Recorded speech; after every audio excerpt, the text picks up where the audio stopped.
Az Interreg Refresh Central Europe pályázat foglalkozik a közép-európai régiók vidéki területeinek legfontosabb kihívásaival.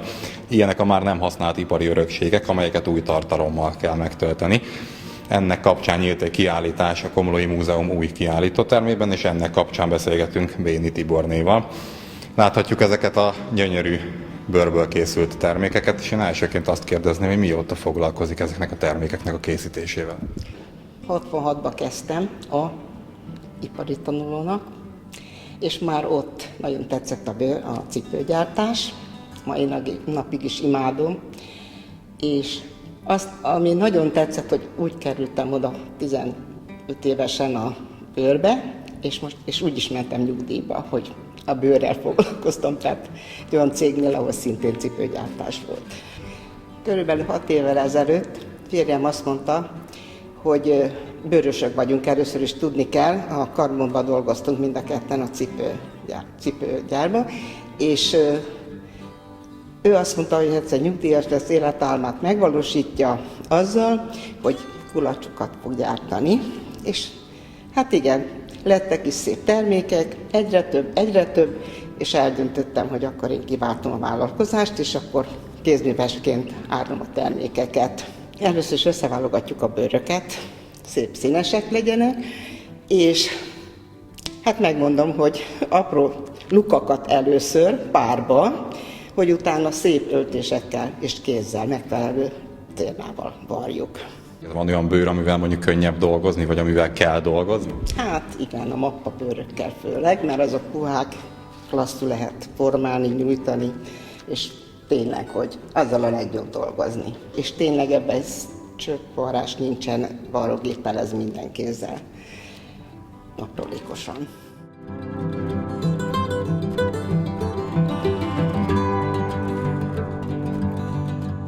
Ezt lehet látni, hogy azon kívül, hogy bőrből van és ugye varva van, azért némelyiken vannak fém alkatrészek is. Ezek hogy kerülnek rá? Ezek ólomnyomatok, azt hiszem, hát ragasztással. És mivel ő is puha, nagyon klasszul alakul a bőrhöz. Tehát rá lehet simán ragasztani, nem áll el tőle. Tessék, itt is szilvapálinkának a jele, akkor komló. Mennyire lehet jövője az ilyen bőrből készült termékeknek? Hát ez nagy kérdés. Ez örökös.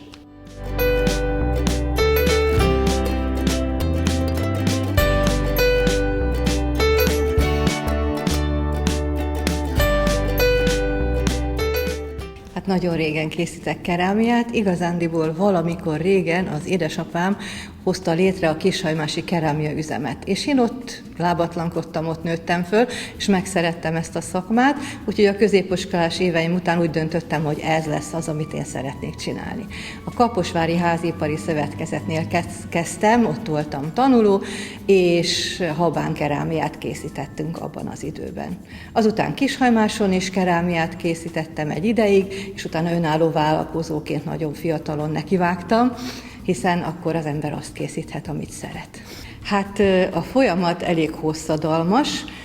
Ha teljes készítési időt számítjuk, az körülbelül 1 hónapot is igénybe vehet.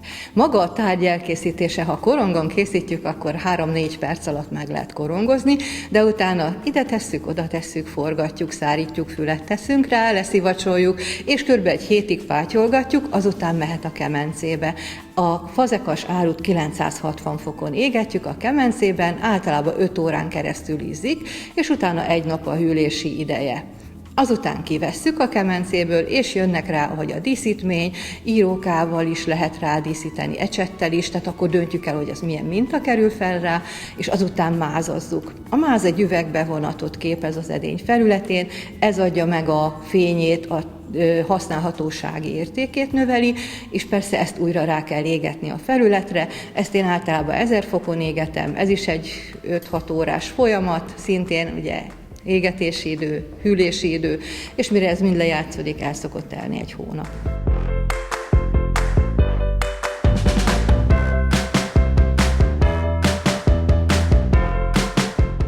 A motívumaimat, amit használok, általában a népművészetre alapozom.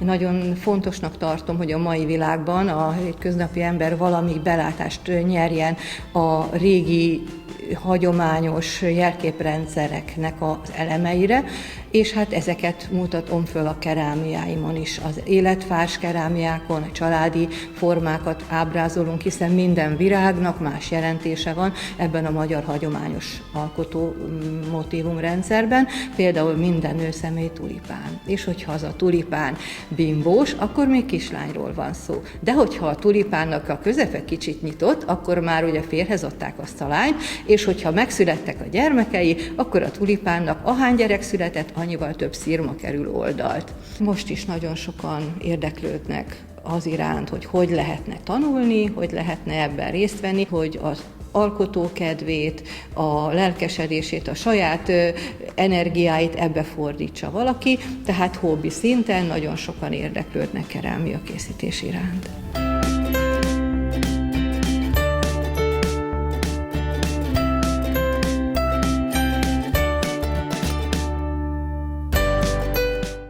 Két éve foglalkozom ezzel, akkor lettem népművészeti ifjúmesteren, majd később megszereztem a népi iparművész címet is. Azóta bőrművesként tevékenykedem, itt Komlón dolgozom, és Bikalon az élménybirtokomban egy műhelyem, ami egy bemutató tér is, ott meg lehet tekinteni ezeket az ékszereket munkafolyamataiban, tehát ahogy elkészítem a fűzéseket, fonásokat, a díszítését. Az ékszerek készítése során gömbölyű szálakat vágok ketté, és úgy fűzöm egymásba az ékszereket.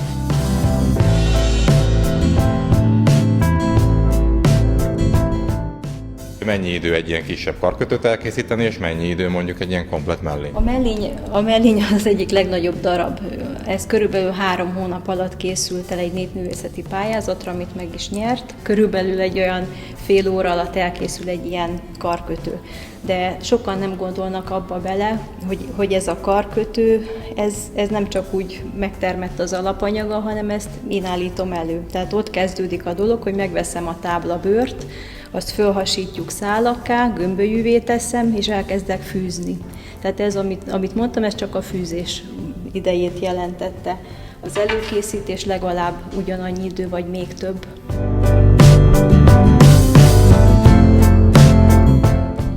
Látjuk azt, hogy némelyikben van úgymond beépülő alkatrész, akár egy fémdarabot nézhetünk, akár, ha jól látom, gyöngyök vannak benne, ezek hogy kerülnek bele? Tűzománcok. Itt arról van szó, hogy a 4 szál véget, amivel befejezem az ékszerkészítést, belefűzöm ebbe a kis fémkellékbe, és ragasztva van, ez egy nagyon erős ragasztóval van rögzítve, illetve ennél az ékszernél például tűzzománccal van díszítve, szintén ragasztásos technikával. Hátulja felől be van ragasztva egy kis bőrkorong, és arra kerül rá a tűzzománc, amivel díszítjük őket.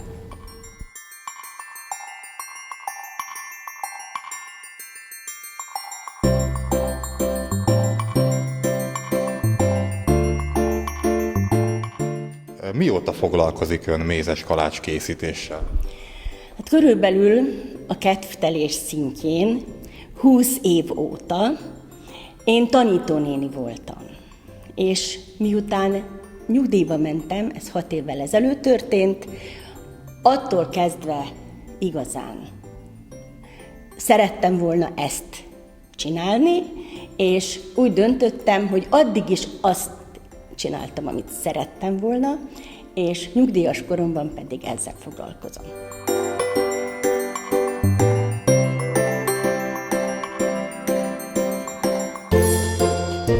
Ja, látjuk azt, hogy különböző módon vannak megcsinálva ezek a termékek.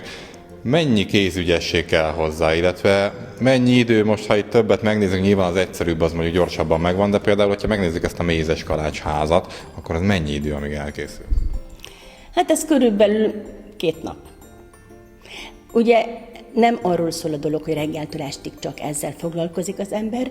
Vannak aprólékos részletek, amit külön-külön meg kell sütni, bedíszíteni, lekenni, hogy szép színe is legyen, és az aprólékos virágokat, vagy éppen gyümölcsöket, azokat is el kell készíteni, és utána történik az összeállítása, miután külön bedíszítettem a részleteket. amit én elviszek kézműves vásárokra, abba szabad kéz van. Mert én magam döntöm el, hogy mit készítek, hogyan készítem, de nagyon sok megrendelésem is van. Nagyon sok.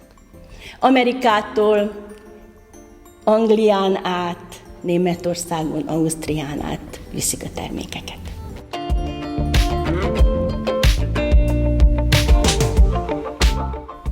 Egy igen ritka, de annál érdekesebb és precízebb mesterség a lószőr ékszer készítés. Ungvári Veronika ennek a szakértője. Talán a régióban te vagy az egyetlen, aki ezzel foglalkozik. Úgy tudom, hogy én csinálom itt a környéken egyedül, de országszerte nagyon sok kézműves van, aki ezzel foglalkozik. Van, aki csak hobbi szinten, van, aki pedig ennek a mestere. Hát az első feladat az anyag beszerzése, a lófarok szőr beszerzése. Nem mindegyik szőr megfelelő, igazából lehet használni a sörényt, vagy az üstöknek a szőrét, a farokszőrt is, de a legszebb szőr, vagy a legpraktikusabb a felhasználása a farokszőrnek, mert szép hosszú, általában egészséges szálak. Meg kell mosni először samponnal, aztán balzsammal szoktam ápolni, utána jöhet a fonás. Hát a fonásnál többféle technikát alkalmazhatunk, általában hurkoló fonások a megfelelőek, hogy ne törjön meg a szál. Úgy kell elképzelni, mint a drótnál, hogy amikor meghajlik élesen, akkor törik.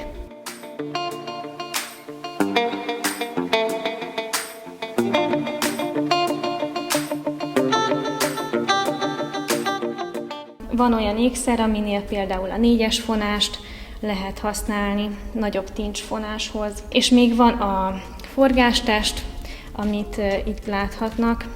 Ennél például egy szálat kell körbe-körbe hurkolni, tehát ez is hurkolós technika. Lehet bele gyöngyöket fűzni, vagy csak a belsejébe lógatni, esetleg kerámiával kombinálni, de a legtipikusabb az, hogy csontot, ásványokat, üvegeket használnak hozzá. Egy egyszerűbb munka 1-2 óra alatt elkészül, egy komplexebb, ami több elemből áll, az akár 1,5-2-3 nap is lehet.